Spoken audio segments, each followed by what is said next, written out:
Hello everyone, Nicole Collins here.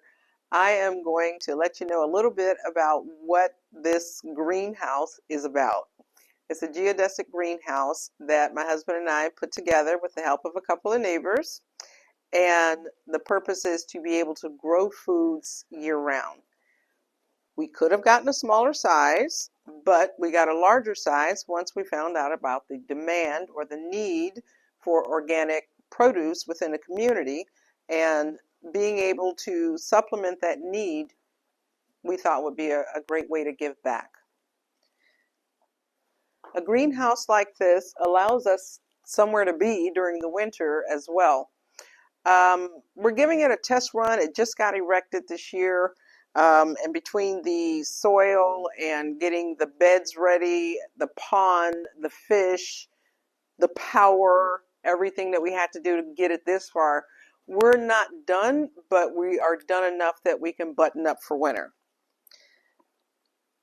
The science behind this greenhouse is quite simple. It's a geodesic dome, and it has a insulation coating on the back wall, which is the north wall, and that takes the brunt of the cold, the wind, coming towards the structure. Snow around the base of the back wall will help to insulate it and keep heat in. This pond is 11 feet approximately and 4 feet high, and it acts as a thermal mass. So it helps to regulate and maintain heat in here during the overnight hours when the greenhouse is asleep.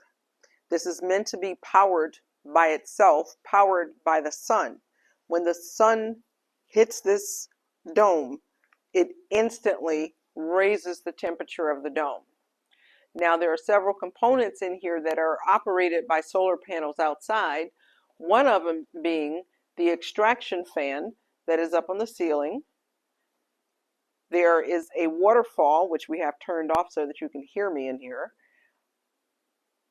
That is operated by solar, and there are two pumps that are right behind the waterfall, which operate a 4-inch perforated duct through the outer beds of the greenhouse, going all the way around from the pond, around the outer bed to these ventilation caps here. Now there's a cap here and there's a cap here. The one for this side goes same way, but under the door into the next bed and around back over to the pond. You get the idea. And we did the same thing for the bed here, but we did it with a plug-in fan and perforated ducting with its vent being here. And I'll tell you about why the vents are where they are in a minute. We did that because the sun doesn't shine a lot in the winter in Maine. So we figured we would need to supplement that. And the two that do operate on solar, we're going to change those out for winter as well so that we can have them going. Under soil ventilation is simply either taking the heated air from the pond and pumping it under the soil where it comes out through the vent, but it's warming the soil, or during winter time taking the heat from there and reversing the fan and pulling it back toward the pond. So that's the basic of the science there and why you can grow year round, even here in zone 4. So that's the undersoil ventilation. Now the beds. The beds have kind of a hugelkultur aspect to them. There are logs, twigs, moss, earth from the property dug up and brought in here. There is potting soil, there is compost, there is vermicompost in the soil, peat moss. And in the beds that we've decided to start, we had to try and fill up the greenhouse with an atmosphere as quickly as possible. That's why everything is in here. But the beds themselves, you can tweak them towards what you're planting. So here We've got lamb's lettuce and kale, a bit of broccoli. We're just doing test runs, a little romaine, and then a bunch of kohlrabi. That should be interesting. And more winter lettuces here, trying a few different varieties. And we've got a few fennel going along with marigolds. And we're going to stop right there and talk about why these beds are the way they are. We've got cilantro, oregano, basil, thyme, more basil, wild bergamot. That is a raspberry bush. And the smaller plants in between are all marigolds, along with a calendula. Now, the flowers in the vegetable beds is what we used in our garden, and it worked beautifully. Companion plants are a beautiful thing.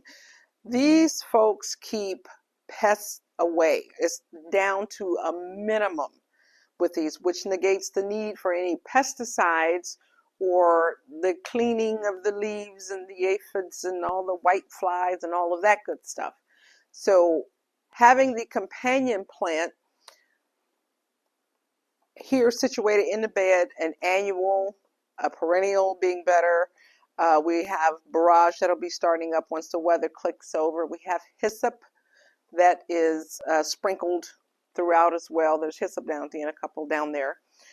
So having your greenhouse structure to bring in pollinators and repel pests with the same plants, saving the valuable space, that's the kind of thinking that we put into this place.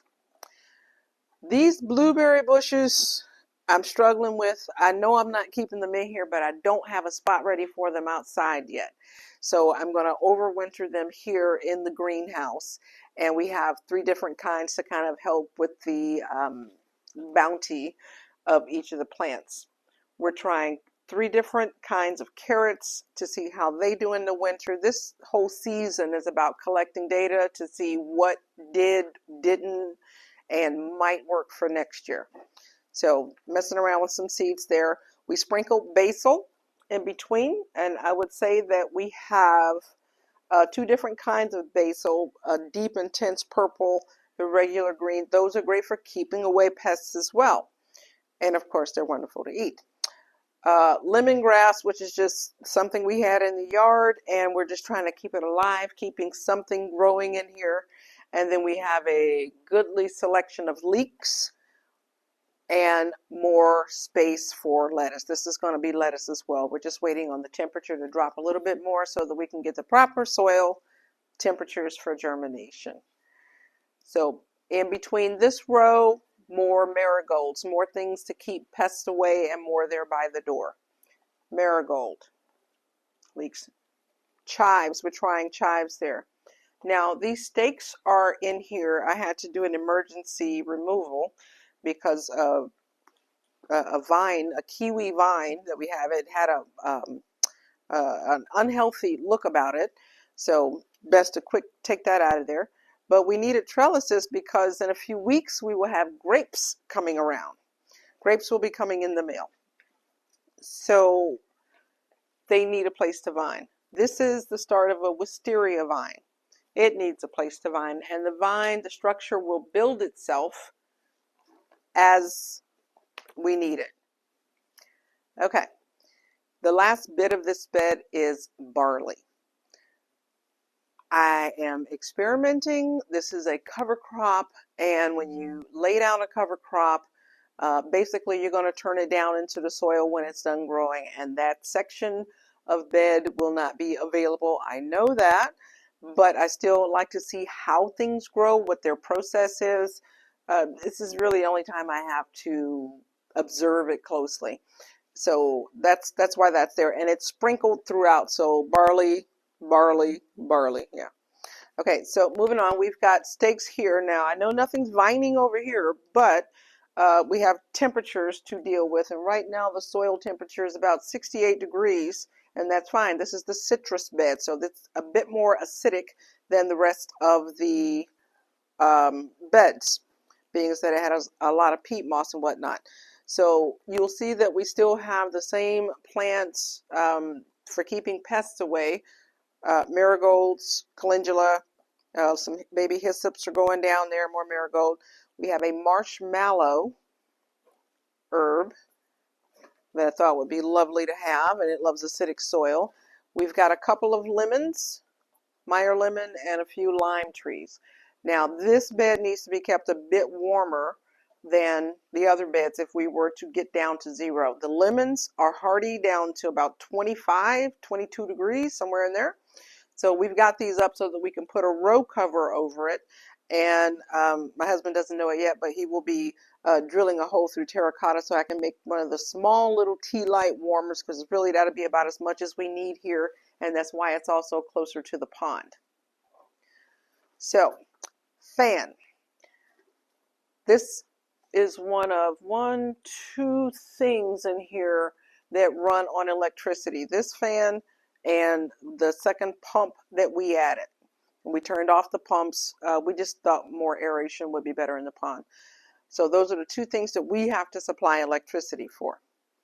So it opens up by temperature. It's on a sensor, and it opens and closes the same as the extraction fan on a sensor. So a little more barley over there. This is some basil that I'm letting go to seed. I'm going to keep this kind of a basal-y area.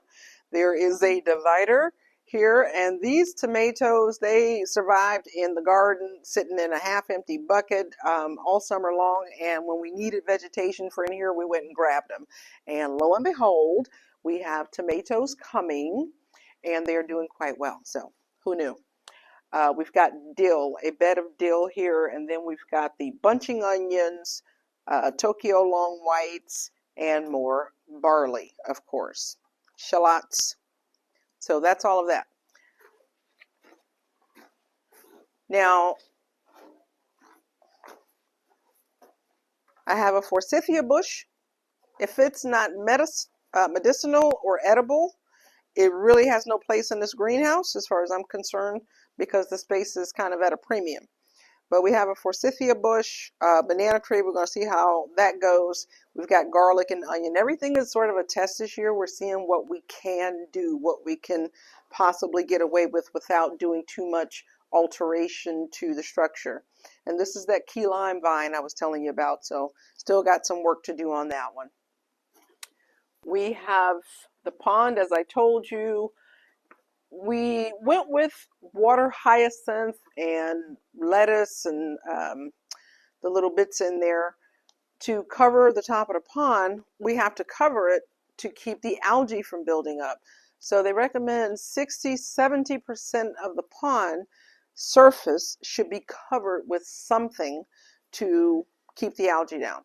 So we haven't been able to get the fish we want yet.